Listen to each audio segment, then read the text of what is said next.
Ooh, my bad.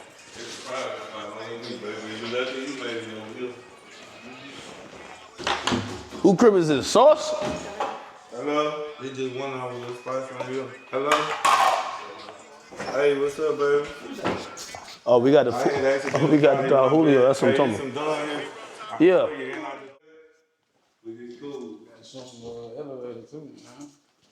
They got an elevator in the crib.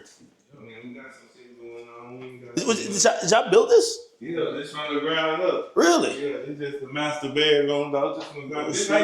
This the master for whoever at the bottom tonight. This not the master, though.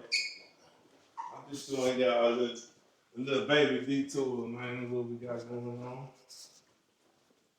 On the Texas boy shit.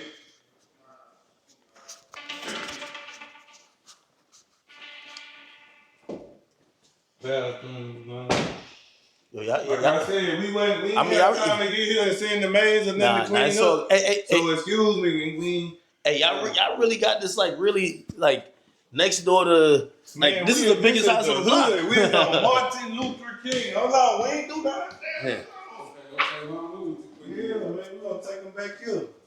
You know, this is what my boy Ed gonna want to stay when he come, bro. Cause he can come work out. Come in here, we got your steam room, man. I got a little sauna in it. That's what I need. I need like a sauna. Yeah, man, you come get your sweat on after you drink, you know what I mean? Have you some gallons of water. Yeah, that's exactly what I kind of need, man. Sweat out the liquor in the morning. So like, when y'all build a big ass house like this in the hood, like, it don't be like unsafe? Why? Unsafe why? Shit, you never know. Niggas is saying, yo, these niggas next door got it. And you is who you is in the hood. Bullshit. Can't duck who you is in the hood. Now this the master right here, though. This the master.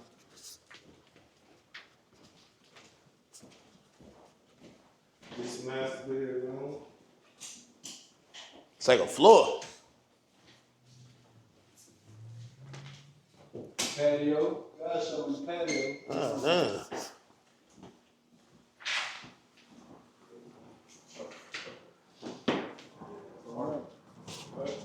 I think this like the interesting part because like usually if you see this you just see like just like a whole gated neighborhood. We got them too, but this is the hood. You bring the niggas to yeah. Oh yeah, they ain't gonna be cool at all. Come on across the catwalk, man. We call this the cat skin, man. Guest room. You know, sometimes just a little guest room. Nah, that's fine. It's dirty though. You know you ain't showing the room that's connected to where the food is. Right here, there's marble on the floor.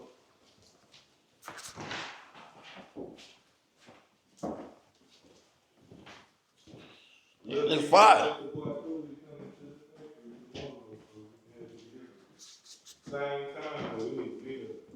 Nah, this some dope shit here.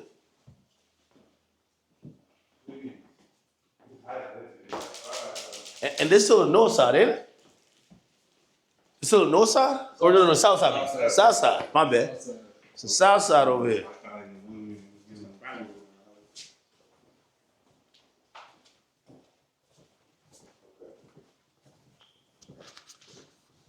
Southside players, man. I seen on the fridge TV. I seen on the fridge TV, I was bumping Screw. What side he from? Southside. Oh, really? You being good right now, South Park. Really? Yeah, it's serious. Yeah, this South Park right here. This is what you from. Yeah. Make the left. Yeah. First street. Street that you turned on to get on this shit. DJ Screw, Fat Pass. I'm the one took South to Screw house. Really? Yeah, when his daddy was wrestling, my uncle, he was wrestling, you know, his mama was doing her thing, I had him, I was babysitting him. That's how he ended up rapping and, you know, just being like a part of the south side of the streets, you know, I had him. Really? Yeah. Pops. Yes, sir. I was just telling him how that old boy got into these streets out here. I was telling him when you was wrestling, doing your big thing, that I had in my head, I was just telling him I took him to Screw House, just some things that inspired Junior and rapping. When he come in, he gonna tell you. Yeah, I know. He Screw was 8 from years around old saying, I'm gonna be a star. I'm gonna be big one day. I'm like, Yeah. man, When he was a kid, yeah, I'm gonna be big. all these kids, including him, they always inspired to be somebody. And it was amazing because everybody had their own individual abilities. Yeah. But what parents go wrong at, they feel like they want their kids to be like them. I wasn't on that.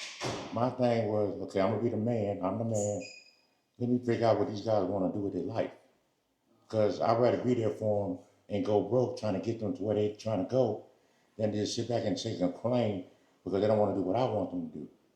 So when Walk told me, Daddy, I don't want to box anymore, I don't want to play sports, I want to be a rap artist, I was like, oh, okay, let's go ahead and do this thing. So I bought him a laptop from Cons.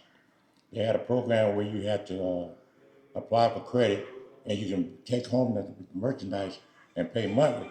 So I gave him a laptop, he went upstairs that morning. That afternoon I came back and said, okay, how's everything going? He said, take a look. So he had these little icons. Did you understand like even? No, I had no idea. Okay. I'm totally blind to this stuff, right? Yeah. So he had these little icons, and it was like 325 of them. I said, dude, what the hell is that? These are beats, Daddy. And I said, beats? Of course, I don't know what the hell he's talking about. He says, I said, what are beats? He said, they are samples. And he said, in each sample, I got the beginning of what the song gonna be. I said, what are you trying to tell me that you already made the intro to the song to all these beats in one day? He said, yeah. He started going out and playing them for me, and each and every one was individually titled. I'm talking about one never sound like the other. Yeah. Each 325 was totally different. And I stood there and I was like, I don't know what's going on, but this is major. I mean, this guy sat up here and did this stuff in one take. Just got the laptop brand new. So then, Walker was looking up to his uncle. He never like asked anyone. No one kind of showed him to do. He taught just himself. figured it out. Huh? He taught himself. He always teaches himself. He don't want nobody to teach him. No, he's a man. Let me tell you something. It was a miracle because I had no idea about music, and I never did anything with music, never. But I was always in entertainment because I was a pro wrestler, so I understood what went on behind the scenes. Everything is structured to be entertained, whether for football, boxing, whatever. You were a professional wrestler? Yeah, I was a professional back in the day.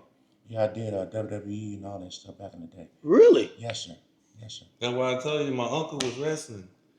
You know, he had got. Hey, I was just watching. I was watching the Vince McMahon documentary, and I was like, I didn't know about that business like that. That business is fascinating. Huh? It's major, but I learned a lot from Vince because one thing Vince taught me when I was behind the scenes with them, Vince walked up to a machine, he just started doing stuff. I want this, I want that. I just looked at him. I said, Mr. McMahon, ask you a question. I said, yeah. You know how to work all this stuff? He said, let me tell you something. If you're gonna be the boss, you gotta know everything that's going on. Understand what I'm saying? I said, okay. So from that day, it planted in my head that if you want the real money, you got to be the boss. True. In order to be the boss, you gotta know everything that's going on. He can walk up game machine and his own. You know what he want. So I implanted it in myself and then passed it on to Sauce. He gave it his uncle. The rest is history. You think you kind of put that go getter mentality in Oh, them? for sure. Because what happened when y'all come to my, what y'all got to do when y'all get to the door? What's the first thing I expect for y'all to do when y'all come to my door? What you supposed to do? See if you can remember. Take off your shoes. You see? That's a seed. Yeah. Because he already know when you go to a certain place, you got to be a certain way. I did that so they meant they could be trained. You can't go here and there and just be doing whatever you want to do because you're going to get cut out. And if you get cut out, the world can't see what you're bringing to the table. So that, remember to put your shoes at the door was a way to train them. This is the way you got to act when you're over here. Now, when you're at home, you do whatever the hell you want. You go outside, you do whatever the hell you want.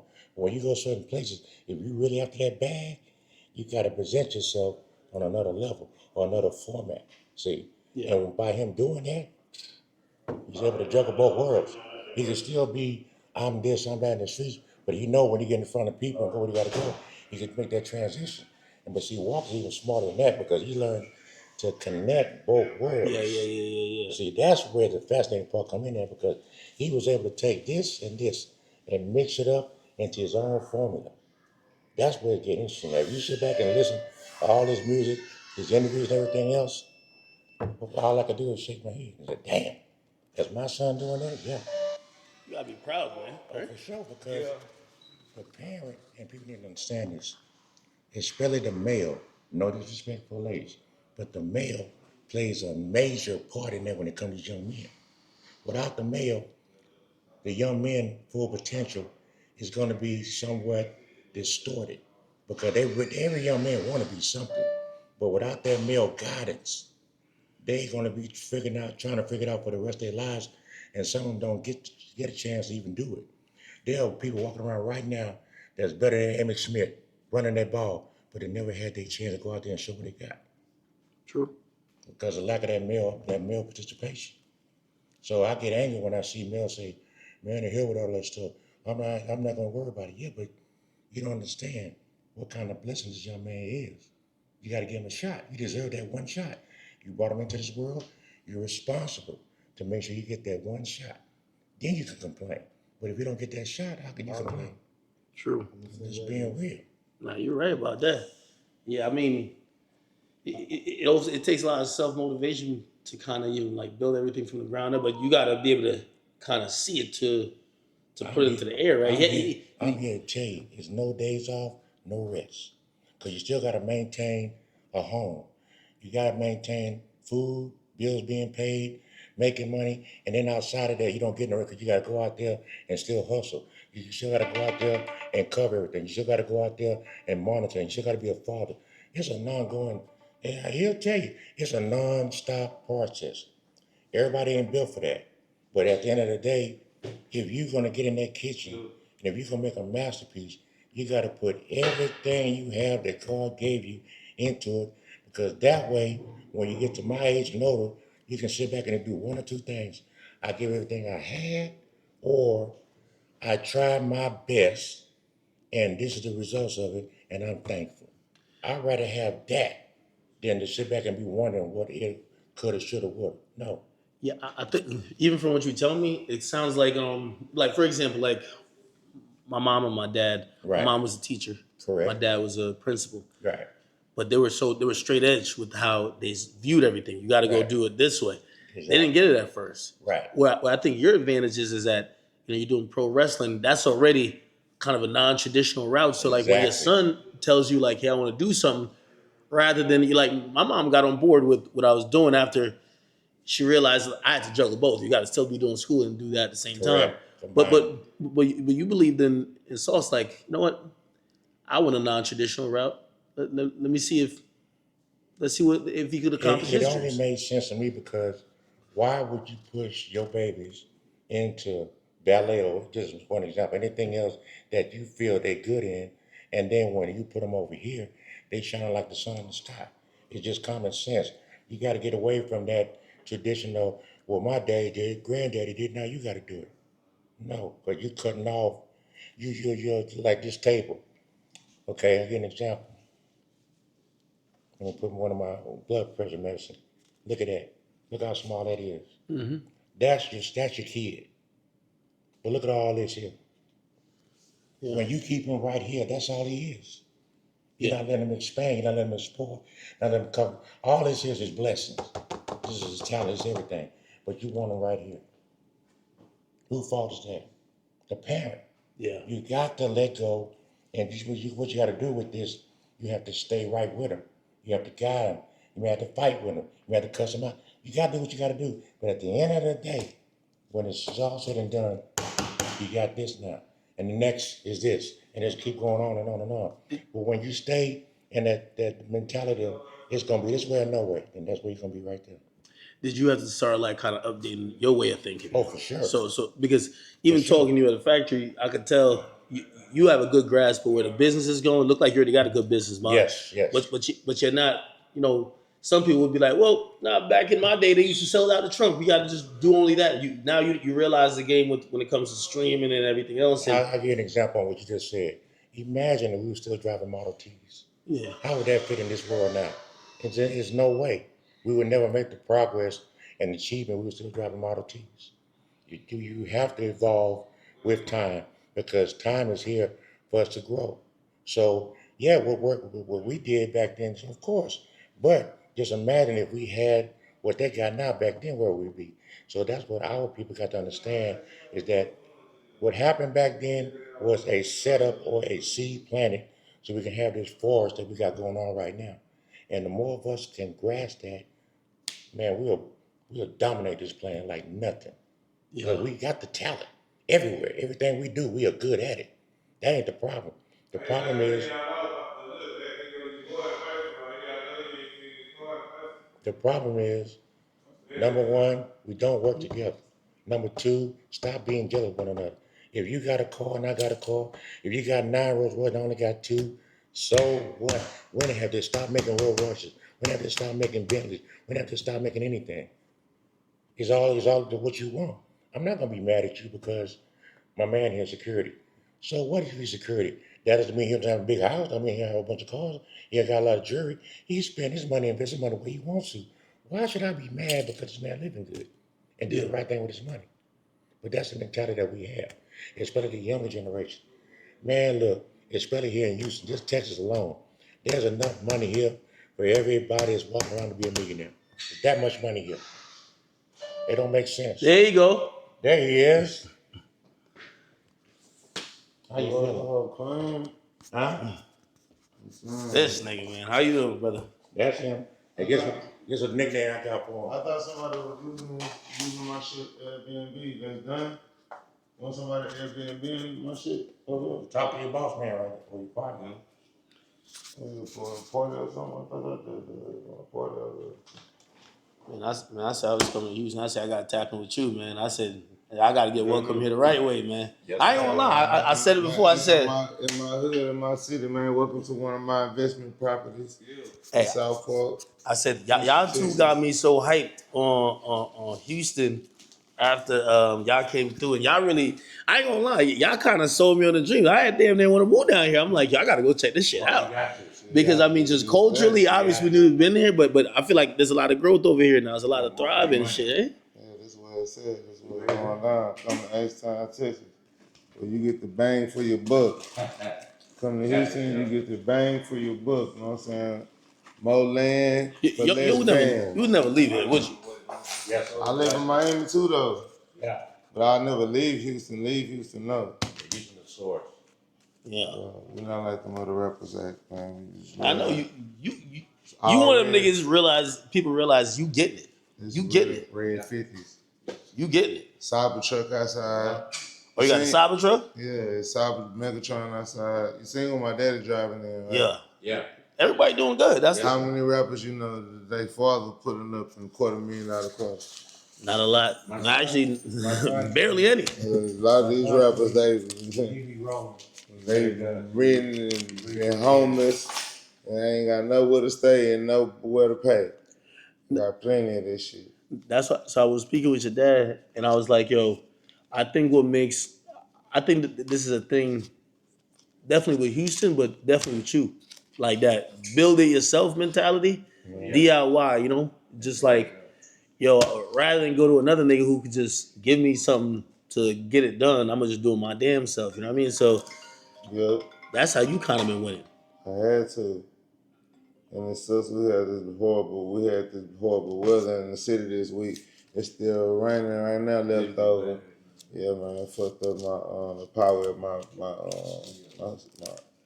compound, the sauce factory. But yeah, man, I just always knew that I got a bag of ice on the edge. What's wrong? It might be something else. I'm just saying a fresh bag. It cost a bunch of money, back guys.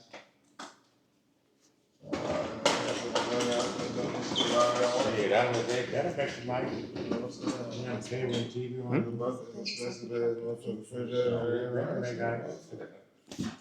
You got a pink cyber truck? Yeah, we got a pink cyber. Maybe trying outside. Leader. Make sure the address, you don't put the address, you like the address. Oh, yeah.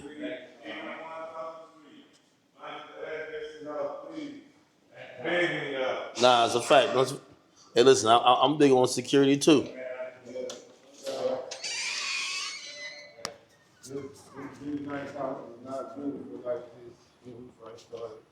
Me and my uncle knocked this house down and rebuilt it from scratch. This house used to look like all the houses across the street. Man, how many damn cars you got, man? 17. 17 cars. There's two of them right here.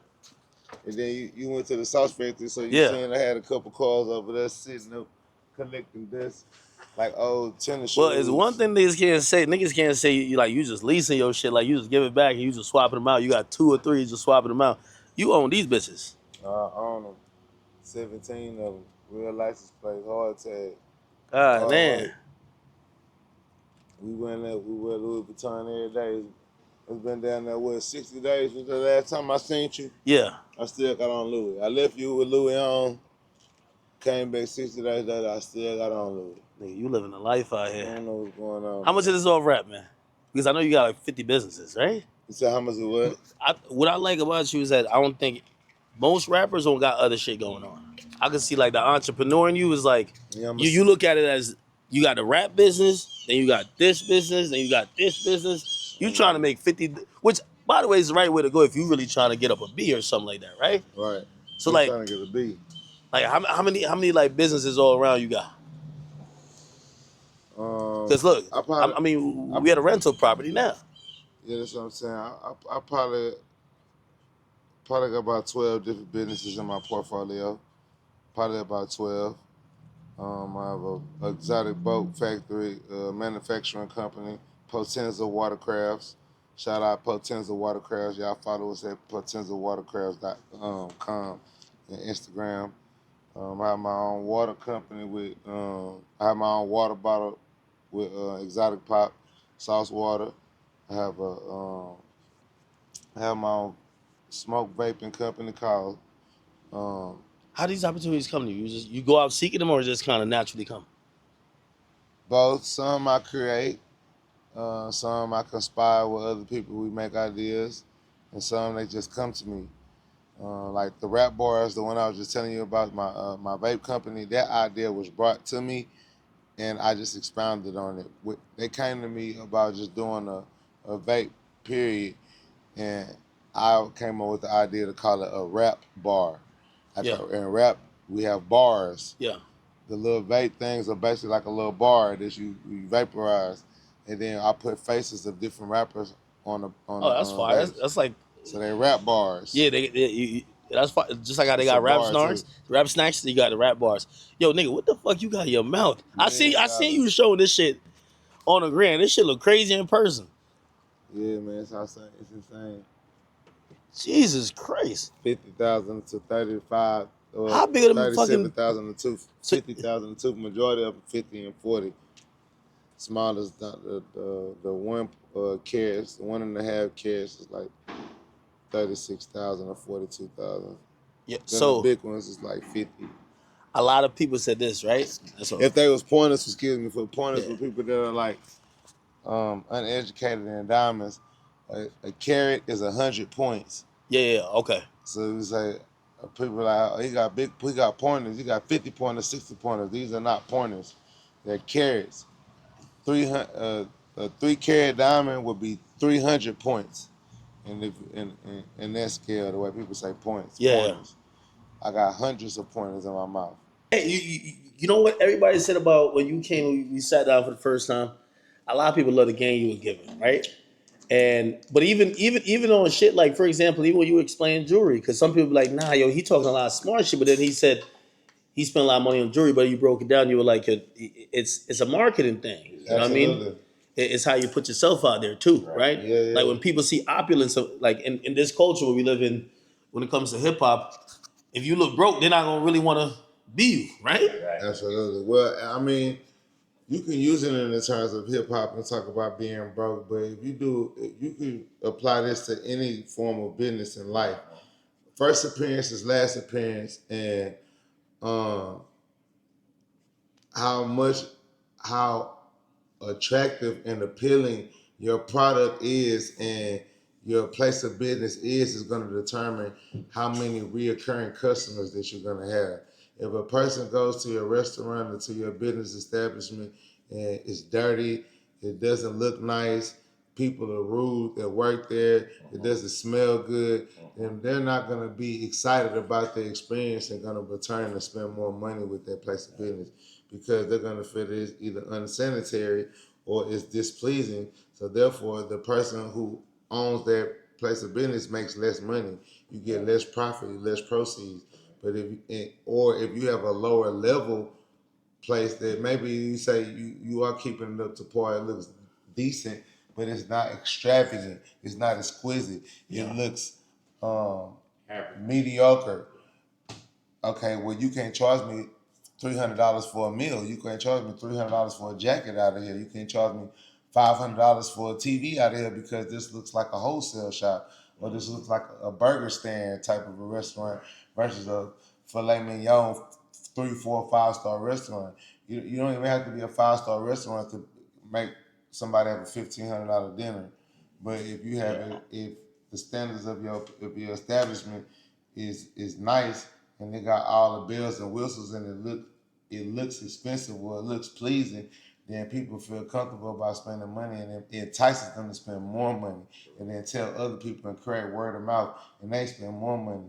So a person that's your competitor or that's doing the same line of business that you're doing, even something simple as production with doing YouTube. You got a person that does YouTube to feel like, nigga, I made it off a cell phone and a bullshit ass microphone. People feel like, oh, well, damn, that's all you have to do to be a YouTuber is I can make some money. I can be some level successful. I'm going to make it better to where I was yesterday. Then you have other people that feel like I'm going to spend $100,000 on my YouTube setup. I want the best camera, the best microphone, the best lenses. I want the best clip makers. These things cost money. Yeah. And if you want them to be top tier, you're going to spend the top dollar so you get the best response. It's the same thing with diamonds. Advertisement is everything in all businesses. And diamonds is the biggest way to attract niggas. That's what I was gonna say to you about marketing, because I feel like you got a general and natural knack for marketing. I feel like if you wake up and you see, because like a lot of shit you do, we'll cover, we'll repost, really just naturally, just because you know, and there's probably some marketing. Yeah, there's some market embedded into it, but you understand how to do it organically to get whatever attention that helps, especially when shit you're in the game of trying to bring attention and eyes to your product. How did you learn that? Well, for number one, marketing is marketing, whether you're paying someone else to market and advertise you or you have the ability and skill set to market yourself. Yeah. People who have the ability to market themselves and advertise themselves usually become the ones who have marketing companies, advertisement companies, management companies, because they understand how to bridge the gaps and get A to B and B to C. So with that being said, I was able to realize and harness on my skill set with marketing and advertisement because I've always had what's called the gift of gab. I always had great conversation skills. From a little kid? Yeah, since a kid. Oh, yeah. I've always been like very intelligent, very slick with words. intellectual, and not very well spoken. So, but also with having the ability to speak and talk well comes with the ability to understand and comprehend. My comprehension skills was a lot more advanced than average people. So the way I look at a car is not the way that the average human looks at a car. A person looks at a car as a big piece of metal with 4 wheels that drive you from A to Z. Everybody think like, okay, a car is just a vehicle that you drive and it just has to be there. I don't look at a car like that. I look at a car as a mechanism of 20,000 different parts and components that create this motor vehicle that moves. And if you take out something simple that's a conveyor belt or a fucking transmission fluid, or you don't have the brakes in it, it don't work. Out of all 20,000 components that it take to make one car, something simple as a flat tire will not make a whole car work.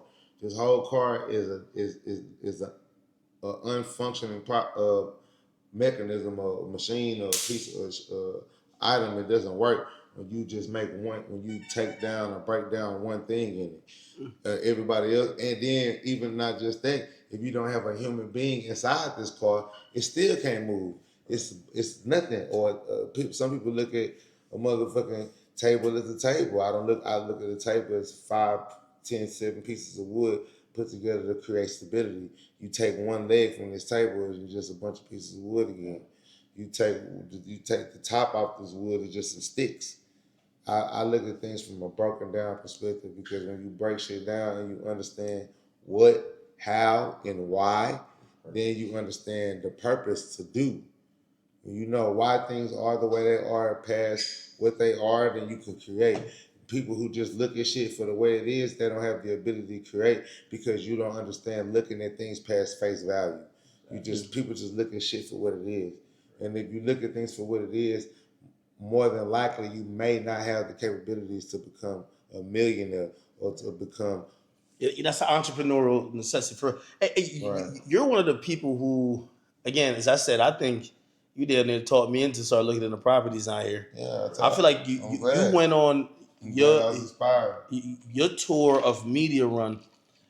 Obviously we used to see you, like, whether it's Say Cheese or whatever, but once we seen you go on Breakfast Club, you came to my platform, you were pretty much seen as one of the biggest ambassadors, definitely for Houston, but really an advocate for Texas in general in terms of his artists and everybody else. Why do you, like, at least when you get to these platforms, you don't only just wave the flag for yourself saying, "Yo, I'm a good rapper." You kind of almost put on for the whole region. What's that? Where does that come from? Um, it comes from a bundle of things, a cumulative things. It's for number one, being from Texas, we grew up on groups. We grew up on clique, what's called clique culture. So you got the Screwed Up Clique. You got Rap A Lot, who again invented independent music. You got Suave House. You got Swisher House, DSR and Dallas, Color Changing Clique, Freestyle Kings. These is all our heroes and the people that we grew up on. Like New York grew up on Run DMC and the Locks and shit like that. But for Texas, it was more than just record labels. These was like actual cliques of groups of people in real life that created the Texas culture that we all are fond of today.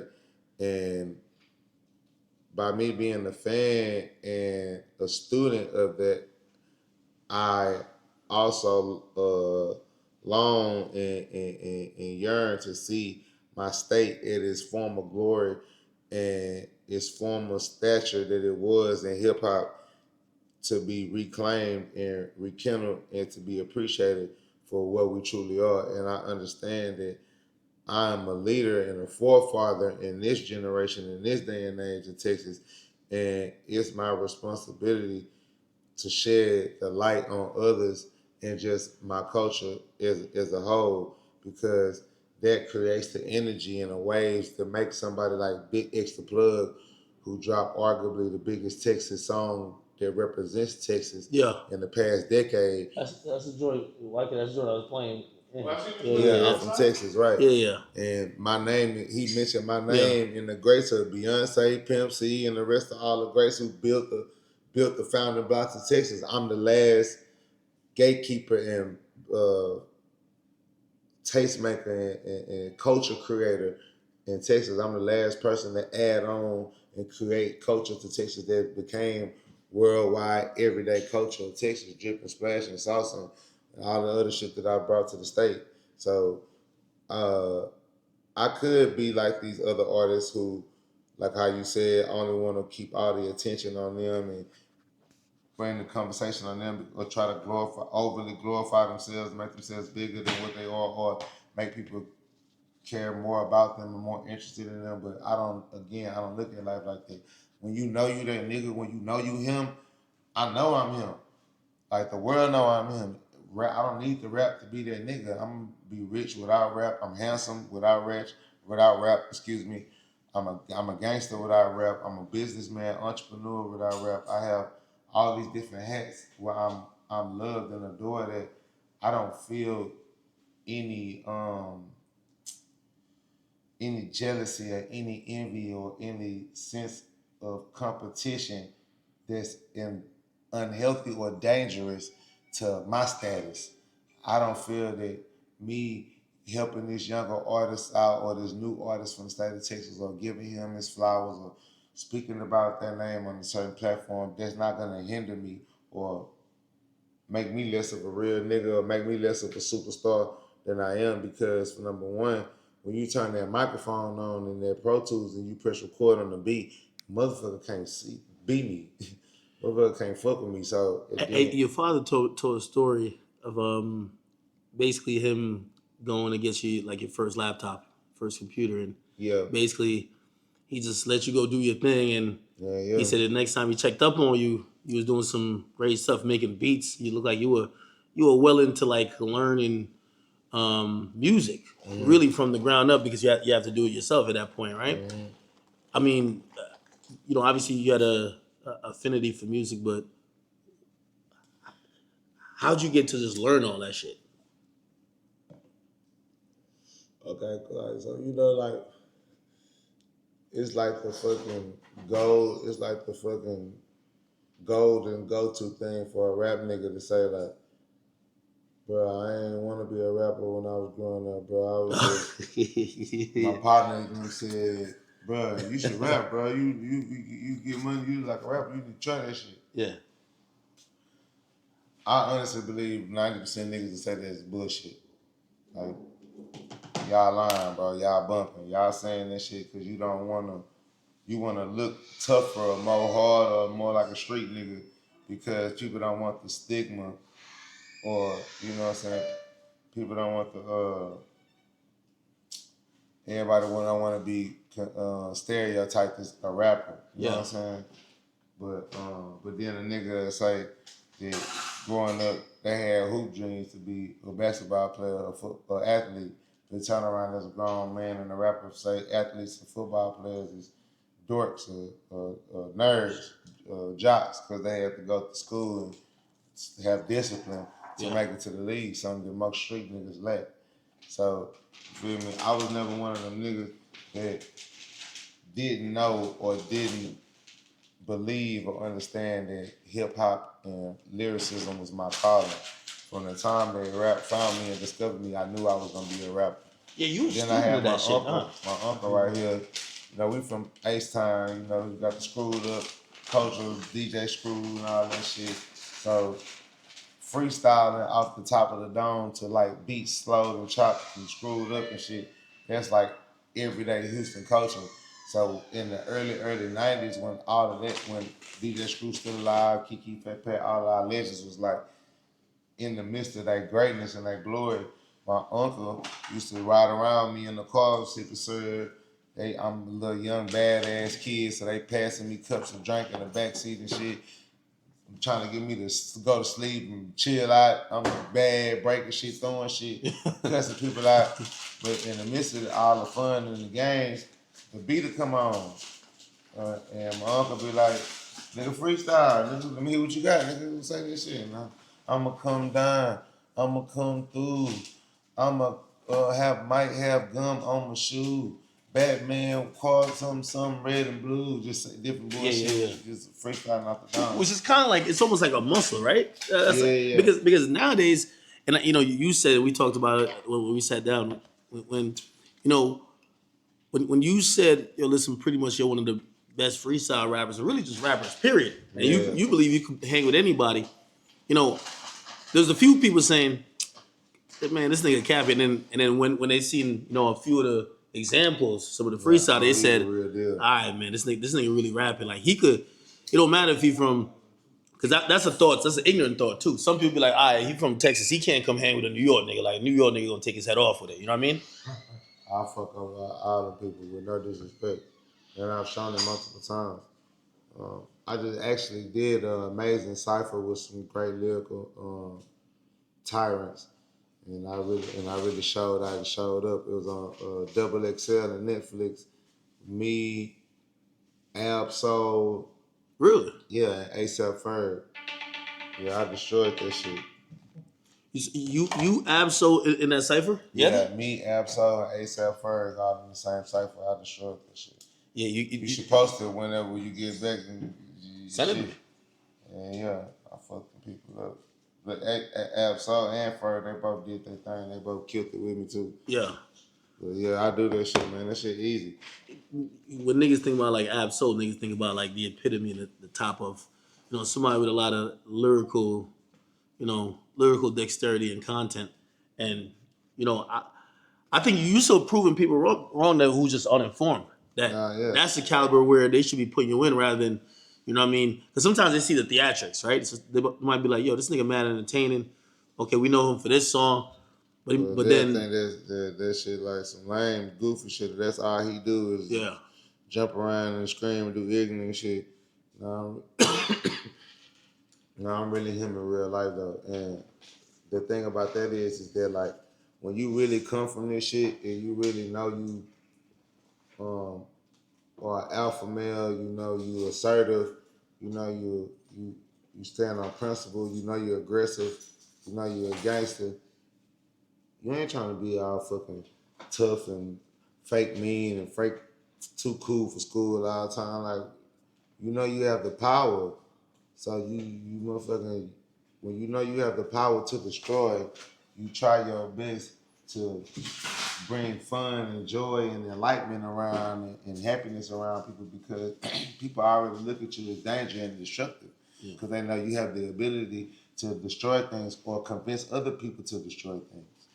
So, I think the best way to get past that persona is to love, be having fun, make jokes, and enjoy life. Cause we the people that really do something to you.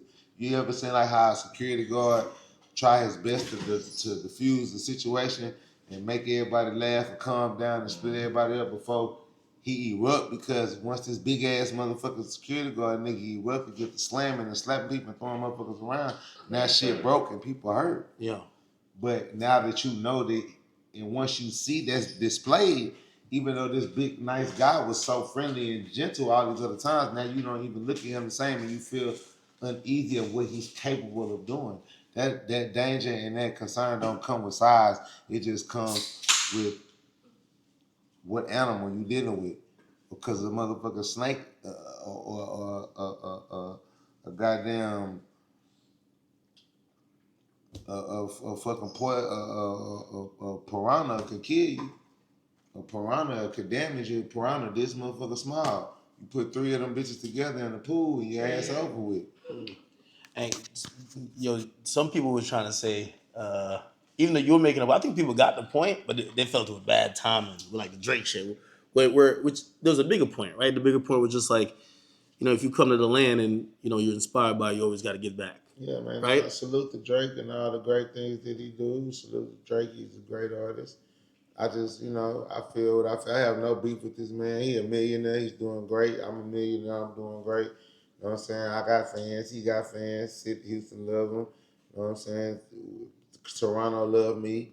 You know what I'm saying? My city love him. His city love me. I got plenty fans, plenty hoes, plenty money. Features from over there. You know what I'm saying? But at the end of the day, I still stand. And like I said, I just went to this party the other day. Like, everything cool. I just went to this party the other day in Houston. But it just still stands man to man. That's some shit I tell him. Bro, I ain't gonna be not fucked up with you no more until you do a song with somebody from Houston. That just, if we bros, if we friends, if we real men, I should be able to, I ain't no yes man. I don't like yes man niggas around me or fake shit around me. The truth is truth. Reality is reality. Well, some people say it was the wrong time because, he going through the whole shit with the Kendrick shit. And I think people look at it when it comes to the States, like Houston, like his second home. Really. He don't have no beef with him though. People take that. The internet take everything he say and blow it up. He don't have his. Yeah, I don't have. Like, it's not about no beef. I don't have no beef in it with the timing or whatever. That's whatever. I ain't got nothing to do with that. Bro just asked me about me doing something that's being glorified right now that I already have done. You know what I'm saying? Which is make great rap music and be one of the best diss records in the world that ever was recorded. Like, I'm just good, but it's not no that shit like nothing. That shit ain't nothing to me. But I don't like what people get it fucked up at is people feel like I'm saying this shit like I'm crying out for a song with Drake, or like I want him to do a song with me to help me in my own personal career. I don't give a fuck about that. I don't want no song with bro or nobody. I don't care for that. I only want to do songs with other artists that are big artists, or big great artists to rap better than them. That's all I want to do. You trying to renegade somebody? Yeah, like I just want to show people that I rap better than people. For me, when it comes to me personally, in that particular situation, all I care about is what it makes sense to see. Like you talked about earlier, you asked me, you said, why do I care about Texas so much and other artists from Texas and talk about Texas? Because I care about my state. I care about my city. I want to see my city win. I want to see my city be on top. Shout out to Megan Thee Stallion. She just shot a music video and had all the Texas greats in her music video. Yeah. You know what I'm saying? And she entitled the song Bigger in Texas.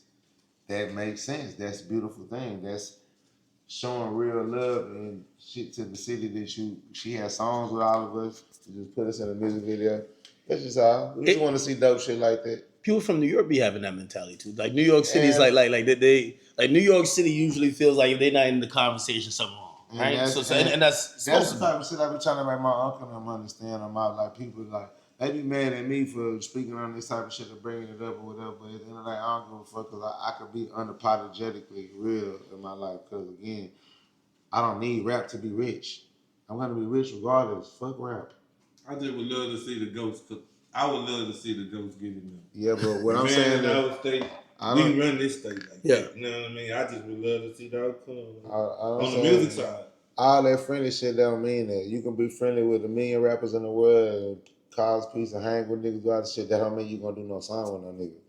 Like, you know, it's kind of hard for the older generation to understand that shit. You can clean up, mend up, all that shit. That don't mean niggas gonna rap with niggas. Niggas rap with each other when they want to rap with each other. I look at it bigger because you go to a gas station and you'll see Exxon on gas station, but it's got Kentucky Fried Chicken up in there. It's a combination, and they both make it. Yeah, because somebody bought somebody to do that. That's the difference.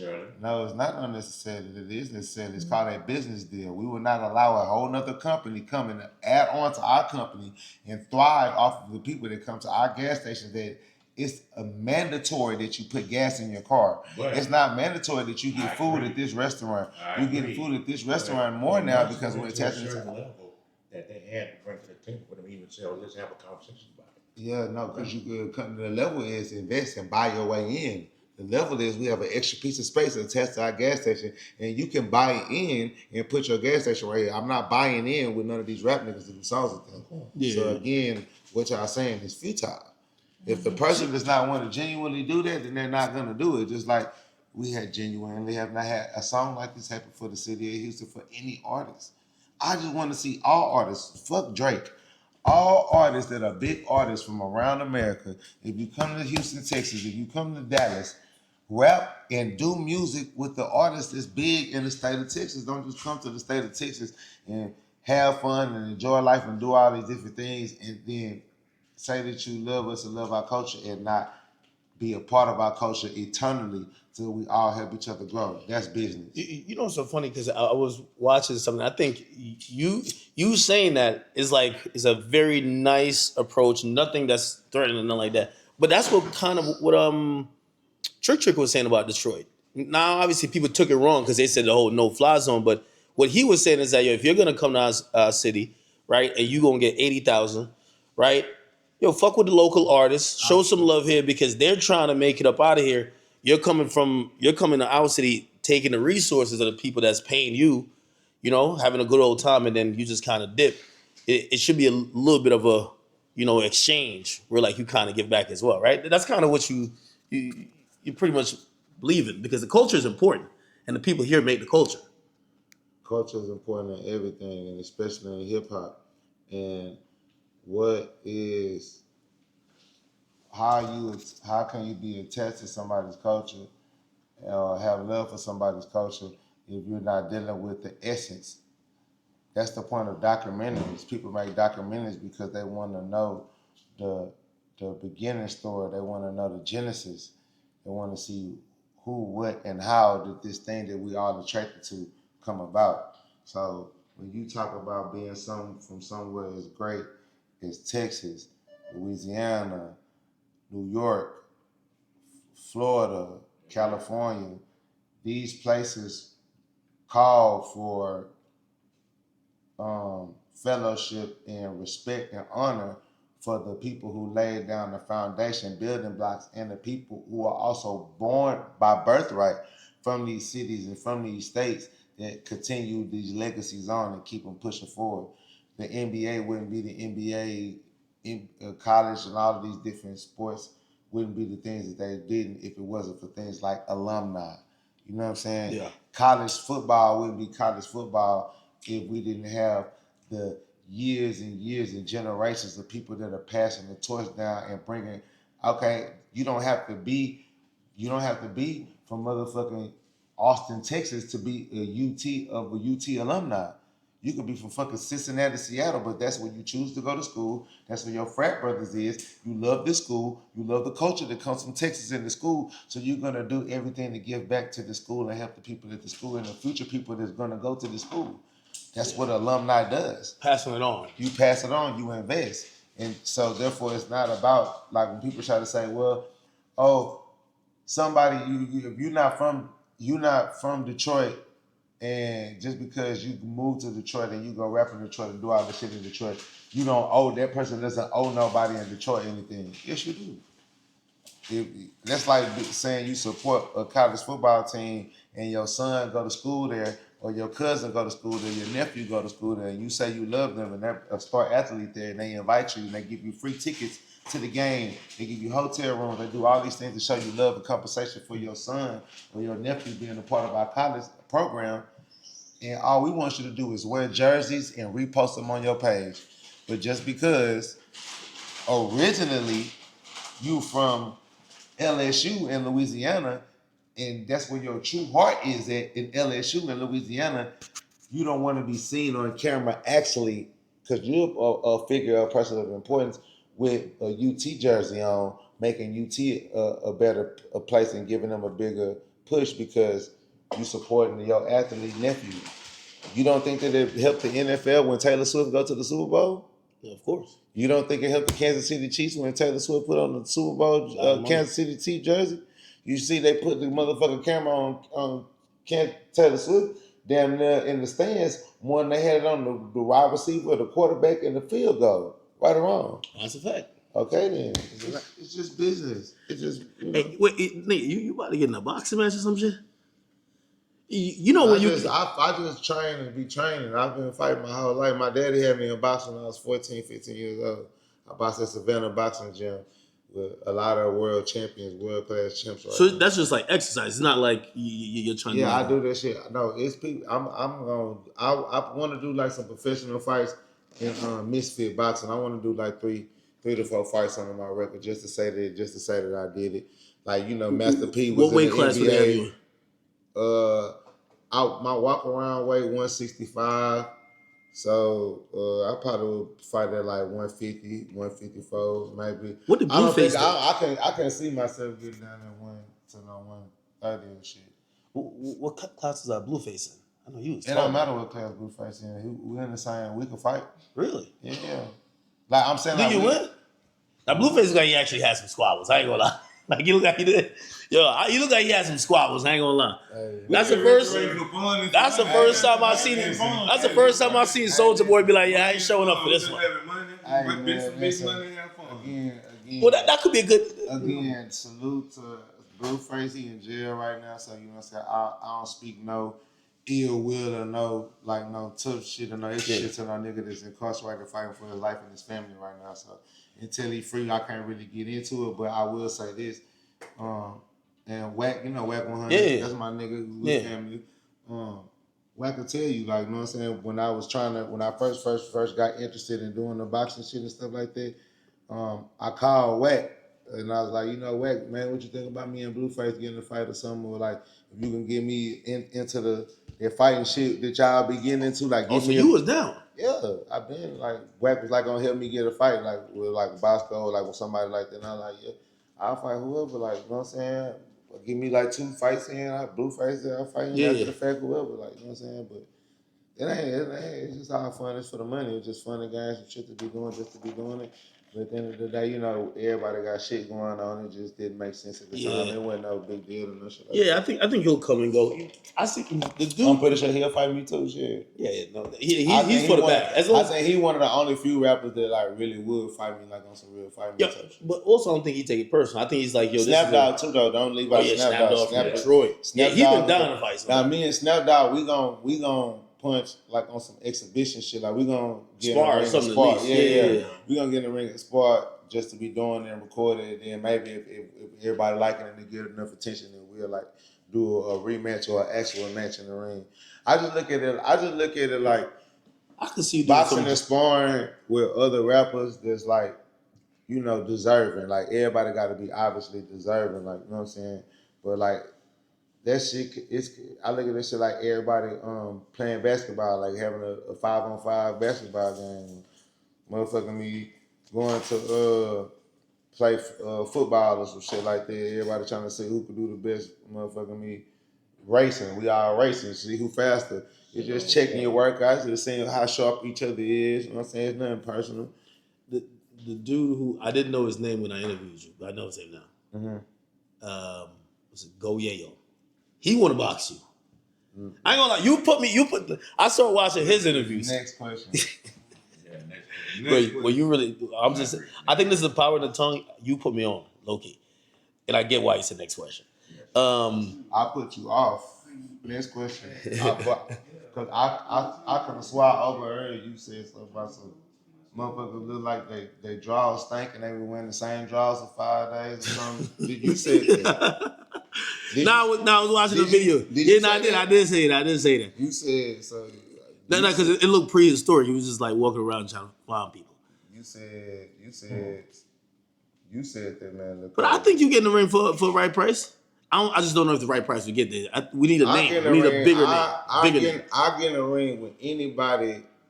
I'll fight any human on earth with 2 arms and 2 legs. Anything with 2 arms and 2 legs, I'll fight a gorilla, a monkey, a grizzly bear. $1 million you in there.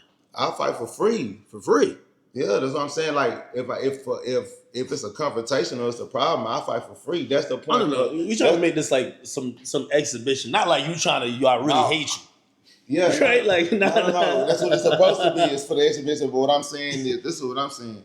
If it's like reality, if it's like some real life shit, and you're not worthy or deserving, then it's not. When we men and we gangsters and we it's honor amongst warriors and amongst samurai. It ain't supposed to be for the show. It ain't supposed to be for entertainment and for everybody's viewing. It's supposed to be men handling their business and getting the point across amongst each other, gaining and earning the respect amongst each other. Flesh, blood to blood amongst mortal combat. Yeah. That's the true origin of fighting and Mortal Kombat. It ain't about what everybody see and nigga, if we really like that, let's cut the bullshit, cut the games. Let's get in the room and whoop ass. Let's squabble. Let's box. If he was like an A-list artist, you hop in the ring because that's a good bag at that point. But I think you look at, and I understand, you got to play the relevancy game a little bit. Like, well, they know me, they don't know you as much. Even if I knock you out, I might do something to your career. You get what I'm saying? Because what I'm saying is anything of this nature that I do, I'm at a point right now where anything that I do that's attached to somebody that's unknown, I made their career bigger.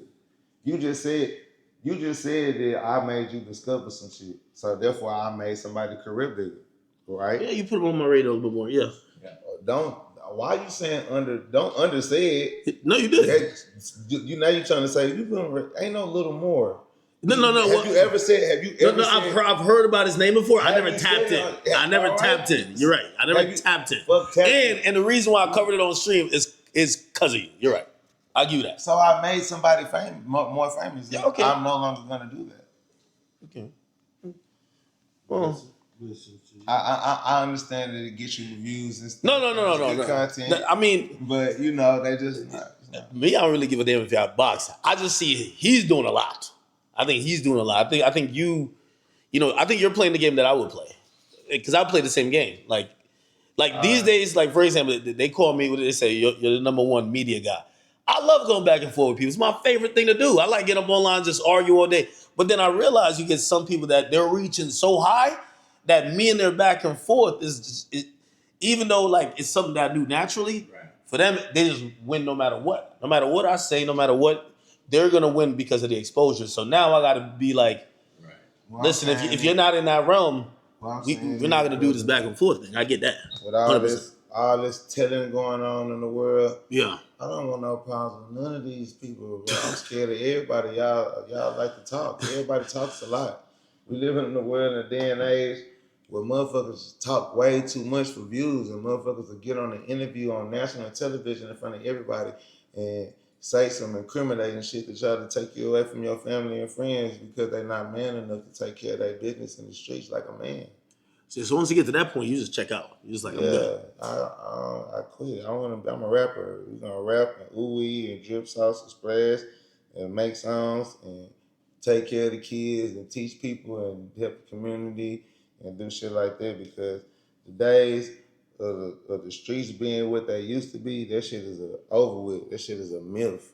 That shit is no longer because, you know what I'm saying, niggas ain't built like that no more. Nobody built like that no more. I mean, are you? That's why it's good and for the people that are built like that, it's split in half. You have people that's built like that are naive, foolish, and not knowledgeful. So therefore, the mixture of them having the courage and the balls and the tenacity to not give a fuck and do outlandish, dangerous things mixed with idiocy leads them to jail and death.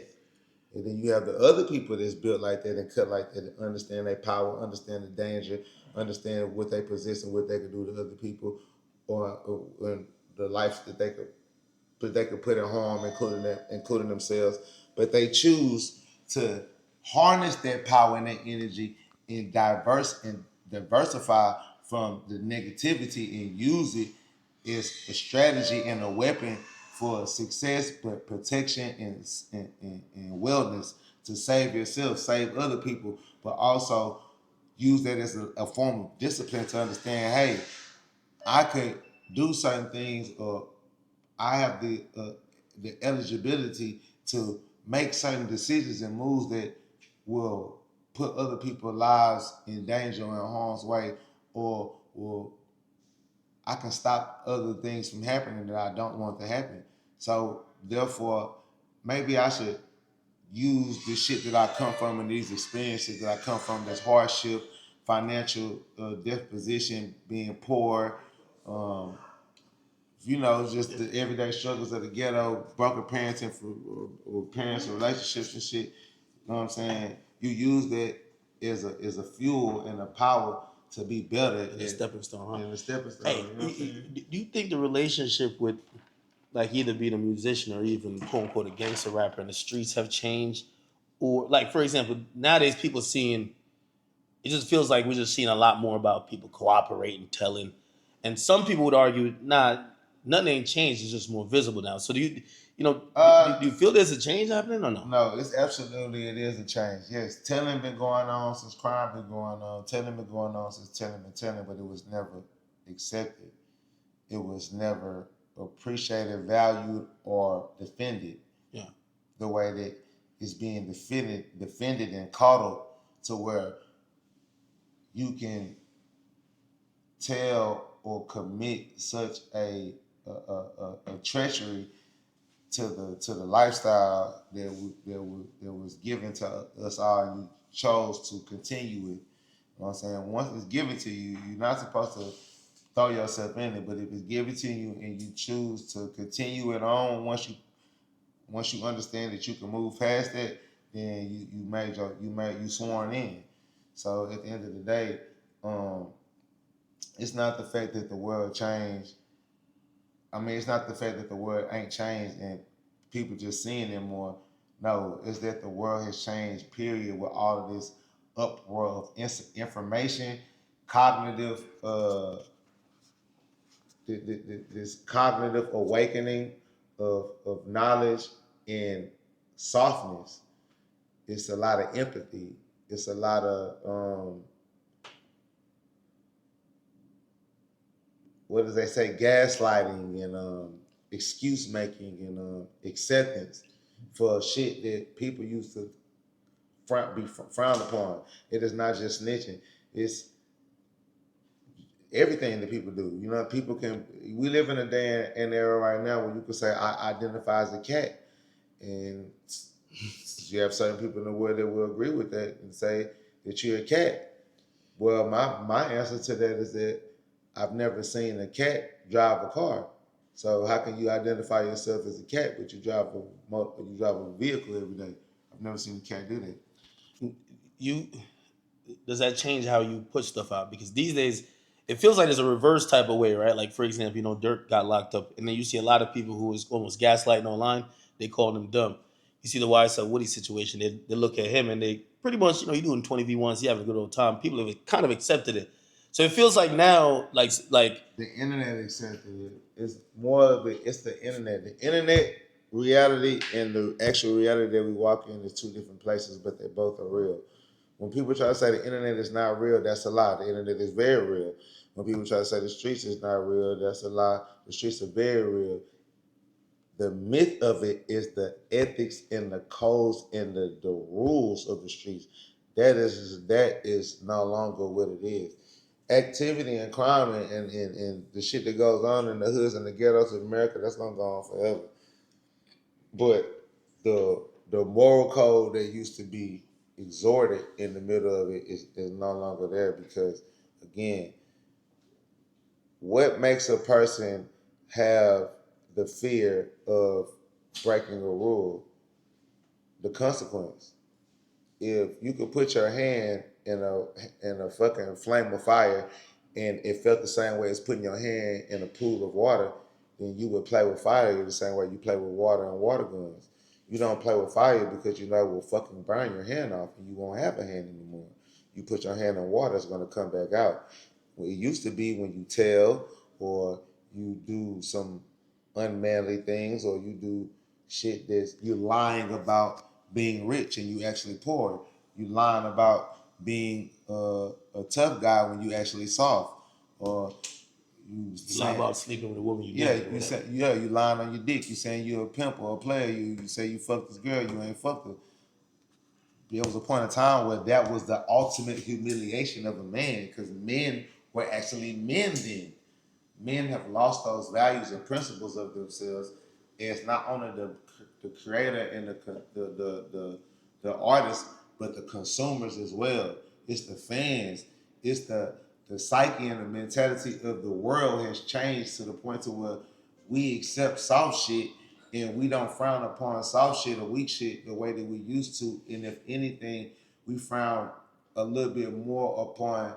It's not even necessarily say tough shit, but let's just say outspoken honesty and assertiveness within masculinity of a man, knowing that nigga, I'm a provider, I'm a protector, I'm an animal, I'm a conqueror, I have discipline, I have morals, I have values, I have goals. We live in a world where people will still consider you a man if you don't have goals for yourself just because you have a penis and balls. That's not what makes you a man. Just like you can be a dad of a child, but that does not make you the father. To be a father, you have to check off certain requirements on the list. Being there, financially supporting, protection, teaching, healing. It's a whole bunch of things, sacrifice. It's a whole long list of things that you have to accomplish to be considered a father. But you're a dad or a baby daddy just for busting a nut in a bitch. See what I'm saying? Yeah. So, and on the contrary, it's funny to bring that up too because we live in an era as well to where it used to be frowned upon to be a deadbeat dad and a runaway dad and a single leaving mothers being single mothers. Now we see more dads trying to be dads, want to be fathers, trying to be in their kids' life, but you have mothers that want to be single mothers and runaway mothers. Right or wrong. That's right. Okay, so with that being said, it's the world has changed in entirety. It's not just one specific thing. The whole world has changed to where people see, damn, this guy played with the water and he acted like he was gonna tell and made a joke out of it, and people laughed and thought it was comical, and they still follow him and like him. This guy act like dressing like a girl, but didn't say that he was actually homosexual and just tell the truth and join the homosexual community that's out there for him. He just dibbled and dabbled and played with it until the fans and everybody accepted him for doing that. And then he came out later on or whatever. Like, you know, it's people do shit like that today. Back in the day, you couldn't do that shit. So like, I think that's what it is with the hip hop shit. Just period, anything, or a ghostwriter, a rapper will come out and say he's the best rapper in the world. People think he rap good or he's a great rapper. You think he wrote all his music, but 5 albums later, you find out he had a ghostwriter and he didn't make up none of that shit. He just looked good and sang the song. He imitates the part. I think we almost like accepted that now when it comes to music, right? That's my. Have you because the fans have changed. Don't tell me I lost you. Okay, maybe I'm tripping. You just doing your interview shit. No. That's the point of what I'm saying. Though. But some ideals I feel that a lot of people change. Like your ideals probably didn't change with the streets, but like with music, I ain't gonna lie. I've kind of came around a little bit towards accepting the writer thing. The very first time it felt like chalk on like nails on a chalkboard. Yeah, but that's bullshit. You know it's bullshit. You only accept it because you have artists that you personally like. That's probably part of it. It's not probably. It's the facts. No, it's so pervasive though. We friends now. No. Hold on. I know. Hold on. I can't fake with you. Hold on. But hold on though. When I didn't accept it is when I thought nobody did it, and if one person did, it's like say snitching, right? If nobody snitches and one guy from your neighborhood snitches, everybody gonna look at him with a scarlet letter. I grew up in Jamaica, so when I grew up in Jamaica, we have a certain way how we thought about gays back then. I don't want to be safe because we in a different country. Anyway, there was one guy that was gay. Everybody knew it was like scarlet letter. He was ostracized. But now, if you had about half of the people moving around gay, you start thinking about even how you deal with those people. That's what I'm saying about ghostwriters. When fans kind of really started hearing about that, you thought it was one nigga. Now, especially now, the more I get behind the scenes, man, I walk in on studio sessions, like I'm friends with all the writers. Like the writers is playing me the songs. Like I heard a couple songs, like it hurt my heart still. But I realize it's not as rare. I used to really think that it was rare. I won't say that. I think it is. It's a combination of the two. It's okay. This is the reason why it's rare. You understand, to even get the attention of a record label, to even get the attention of a manager, management companies, distros, talent agencies, booking agents, any of these things, you have to display a certain level of fucking talent as a musician for them to even consider you the part, unless you are just what they call a label plant. Okay. Yeah. Industry plant. You're an industry plant where you are a carbon copy. You just have a look. God bless you with a certain type of image to where I can copy and paste any type of shit and put it on you and make you something that you're not, because you just nothing but a robot or some shit. Yeah, but hasn't that always existed? Maybe not in rap. Like, I mean, when it came to R&B, when it came to Milli Vanilli, like it always existed. It just never existed with what people call MCs. No. Because in sports, you can motherfucking love the fuck out this particular gentleman right here. This your son, nephew, whatever, and you want him to go to the fucking NBA. And guess what? You put him through all the training regimens. You are cool with all the basketball players. You know all the diets that he needs to do. You put him in all the AAU leagues through his whole life and career. But guess what? He never got taller than 5'10".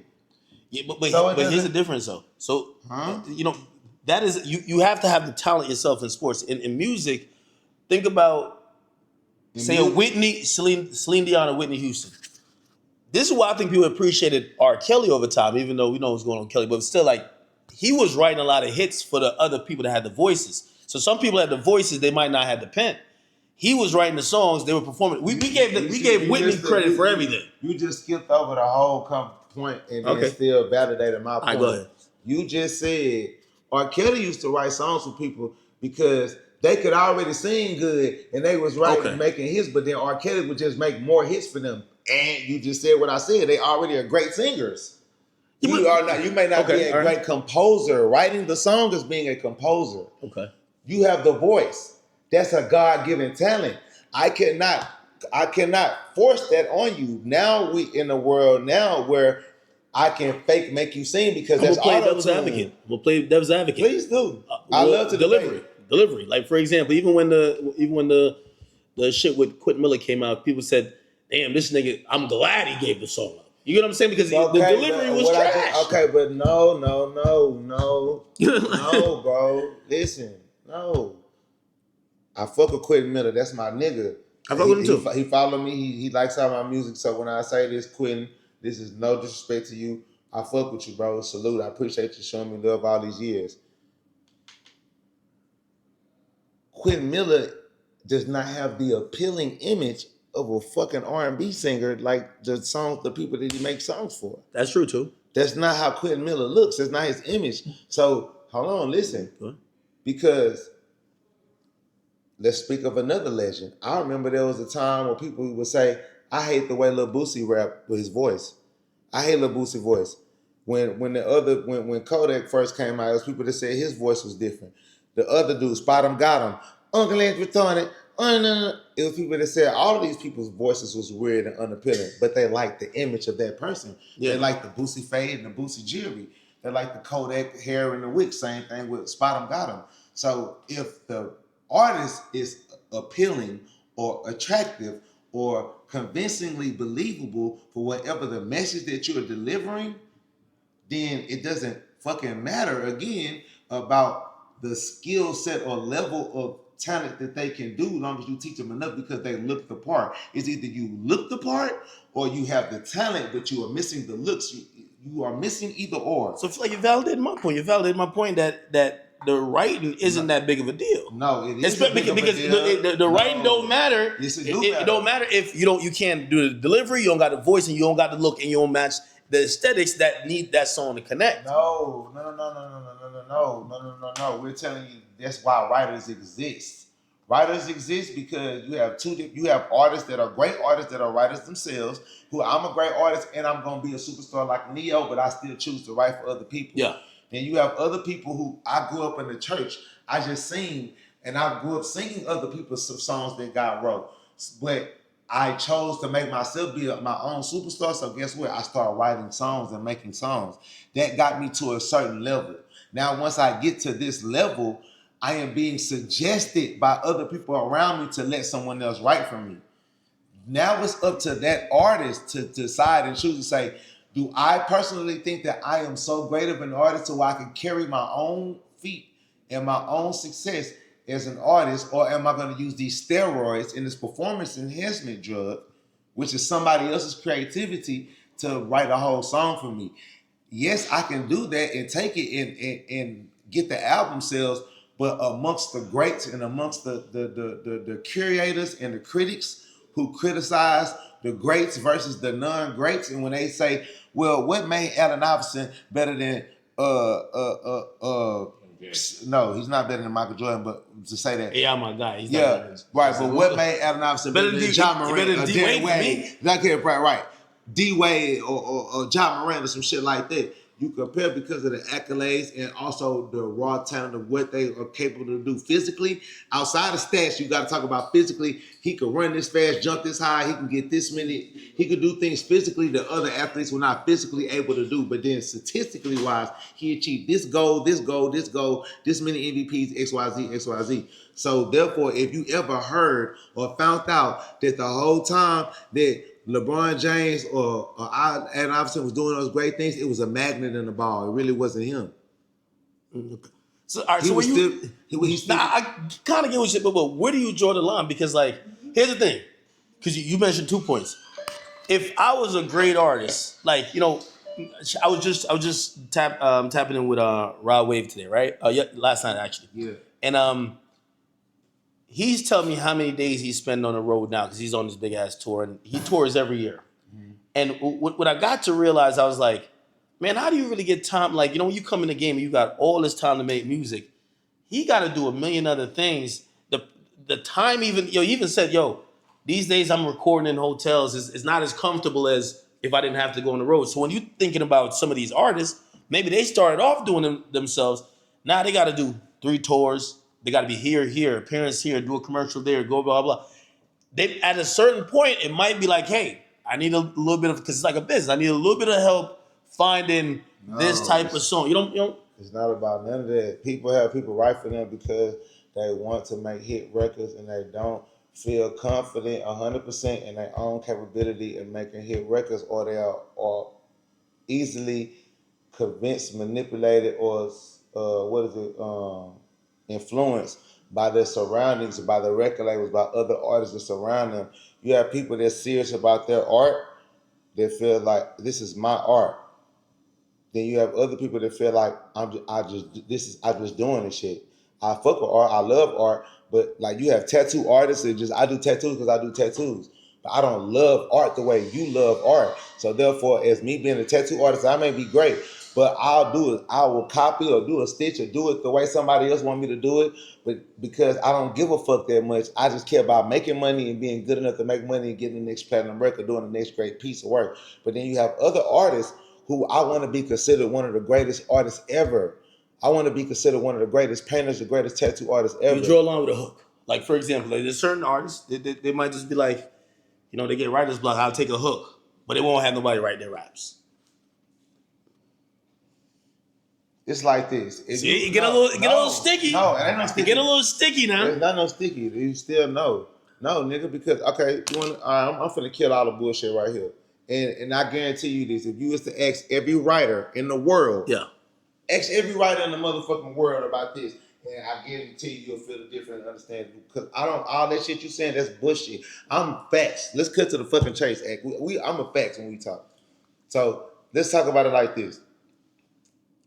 If every artist in the world that wrote these great records, that received great records written to them from other artists, if it wasn't a big deal and it didn't mean that much, a person that writes a song for you is still an artist, right? Yeah. Just like if we both play basketball and I'm a former NBA basketball player, but now I'm a coach, or I'm a college basketball player and I'm on the way to the league, but you still train with me because you know I'm one of the best. So you like my style, so you want to work out with me so you can get better style, right? I'm on this raw wave and them calling me for the concert tonight. What's up, bro, yo? Oh, yeah.